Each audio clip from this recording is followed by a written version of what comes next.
అమ్మవారి స్వరూపాల్లో మనందరికీ ప్రీతిపాత్రమైన రూపం సరస్వతి రూపం. ఆ తల్లి అనుగ్రహిస్తే మందభాగ్యుడు కూడా అద్భుతంగా మాట్లాడగలడు, అనుగ్రహించకపోతే మాటలే కరువైపోతాయి.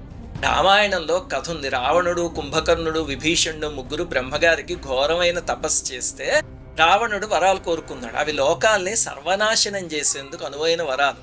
ఇంకా కుంభకర్ణుడు కోరుకునే లోపు దేవతలు అల్లాడిపోయారు. స్వామి ఇప్పటికే చాలా మంది దేవతల్ని, అప్సరసల్ని, ఋషుల్ని, మనుషుల్ని తినేసాడు, ఇక వరాలు కూడా ఇస్తే సర్వనాశనం చేసేస్తాడు అంటే, ఈ లోపల వాడు వరం అడిగే లోపు సరస్వతీదేవి వాడి వాక్కుని మార్చేస్తే నిర్దేవత్వం కావాలి అని అడగడానికి బదులు నిద్రావత్వం అని అడిగాడు. ఆయన తథాస్తు అన్నారు.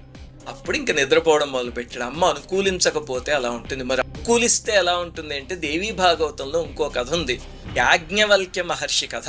యాజ్ఞవల్క్యుడు 3 వేదాల్ని 3 మహర్షుల దగ్గర నేర్చుకుని వైశంపాయనుడి వద్ద యజుర్వేద అధ్యయనం